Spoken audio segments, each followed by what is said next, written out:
Seja muito bem-vindo ao CutBlock Podcast. A gente está seguindo aquela série a respeito das universidades que a gente pode esperar delas.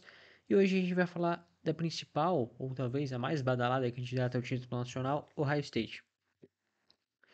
Eu vou começar porque, na minha opinião, não tem outra forma de começar apontando o calendário. É um calendário extremamente fácil e tem muitas semelhanças com algumas das universidades que eu já comentei anteriormente, porque ela tem muito tempo e abrangência para acertar pontos que precisam ser acertados, pois o Ohio State tem esses pontos que passam pela linha ofensiva, que passam majoritariamente pela linha defensiva. Não existe a menor possibilidade de Ohio State ser campeã nacional jogando é, com, com uma linha específica, tá? Especificamente linha ofensiva, com uma linha defensiva jogando tão pouco como jogou nos últimos 2 anos. A gente está vendo um cenário diferente com o Ryan Day, um cenário onde difícil, gerou-se uma dificuldade de recrutamento e gerou-se uma dificuldade de transferências importantes nas posições, principalmente de end, aqueles ends de contenção e qualidade que o High State com o Urban começou e regularizou-se a ter, acostumou-se a ter. Mas de modo geral, é uma equipe que conseguiu agregar bastante talento e os portais apontam isso. Mas na minha humilde opinião, esses talentos eles passam muito por peças específicas. Como por exemplo, se a gente entra no One Tree do portal de transferências, o Caleb Downs conta como principal jogador transferido, 99,25. Isso é basicamente o máximo humanamente possível tangível dentro do portal de transferência. É muito difícil a gente ter um 99,99 no portal de transferência por conta de várias questões. E tu tem o melhor safety disponível indo para tua casa, tu tem um dos principais quarterbacks, mas que ainda assim é um quarterback que tem pouca experiência e que não chegou a jogar dentro da Alabama. E vale ressaltar, teve problemas de quarterback na temporada passada. Temos também o Quinton Johnson, é, Quinton Judkins, running back de Ole Miss, que transferiu-se para Ohio State. Então, assim, falando, voltando, agora falando um pouquinho a respeito da equipe em si, é uma equipe que tem talento em várias posições, o grupo de recebedores segue fantástico. A linha ofensiva vai ter algumas mudanças e, na minha opinião, é algo para se ficar de olho, porque ano passado, a minha humilde opinião, deixou a desejar, e principalmente por corridas pelo meio, tá? Uma linha ofensiva que contra passe ou a favor de passe, digamos assim, teve muita solidez, então eu espero que isso se mantenha, espero que a coisa melhore a favor de corridas. Tem uma briga de quarterback que eu honestamente não sei quem vai ganhar. Tem um grupo de recebedores que muito se fala sobre ser o melhor do país, eu acho que não é, muito por conta do Trevion Henderson tá sempre machucado, sabe, edições foram feitas, a gente tá vendo, são 3 transferidos para o High State. Isso passa muito por conta do histórico de lesão do Henderson, que deixou o High State na mão diversas vezes. Essa linha defensiva é extremamente fraca, na minha opinião, e mostrou muito pouco até o momento.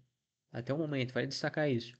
O grupo de linebackers é um grupo ok, mas teve uma perca importante no draft do Eichenberg, que, beleza, para muita gente não vai ser o grande cara, a estrela, mas ele era o bastião dessa defesa, era o principal taqueador. Hoje tu tem o Caleb Downs, mas ainda assim é uma mudança, ele vai agregar bastante, mas ainda assim falta bastante coisa, até porque safety na temporada passada e nas últimas, de modo geral, não vem sendo problema. Voltando pro calendário, porque eu tenho que ressaltar algumas coisas importantes. É muito tempo de janela para o Ohio State se preparar, e isso é um ponto importante.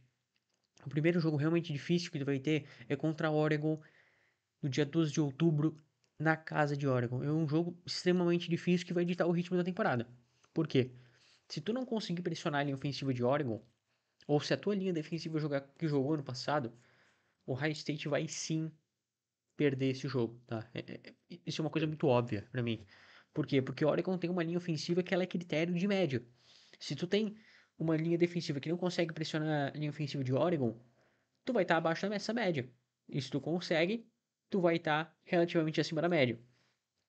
Por isso só é parâmetro? Não. Oregon tem um ataque explosivo, Oregon tem uma defesa que, na minha opinião, tem um interior muito forte contra a corrida. Então, assim, aquilo que já era fraco, proporcionar corridas de Ohio State, deixa na mão, e o teu ataque e a tua defesa é muito forte para esse tipo de coisa. Então, sabe, a falha de um, força de outro, e faz com que talvez esse erro fique até mais é, claro, né? E assim, tu perder para Michigan de modo geral não é uma coisa tão absurda de se pensar, porque querendo ou não, é o maior jogo da temporada, mas tu vai jogar ele em casa, tá? E assim, vamos pra parte do resumindo. 12-0, eu realmente acho que vence esses jogos dos quais eu falei. Eu acredito que vença Michigan, eu acredito que vença a Penn State até de forma tranquila, mas Oregon vai ser um dos jogos mais difíceis da temporada, principalmente por conta do tempo que ele vai ocorrer. Tu vai pegar uma Michigan State precisando se provar, jogando em casa, com basicamente uma nova unidade ofensiva inteira, então é muito difícil também. O Ohio State tem um calendário com certo tempo de preparação, e isso é muito importante, eu já destaquei isso em episódios passados. Teve edições importantes, edições estrelares, mas ainda falta peças de média para posições importantes que eram o problema na temporada passada e não foram pensados. Isso passa justamente pela linha defensiva. O tempo para jogos é aquela coisa, o tempo para tu enfrentar o primeiro adversário difícil da temporada, eu acredito. É certo que vai ser Oregon, mas pode se tornar Michigan State. Para pontos negativos, Ryan Day é um treinador que, na minha opinião, é extremamente fraco, vem sendo o principal zelador dos fracassos de Ohio State nas últimas temporadas. Essa linha defensiva que jogou pouco até o momento. Essa briga por QB, que honestamente ela tem mais a se ganhar, mas eu pouca coisa vi a respeito de alguém estar disparado na frente.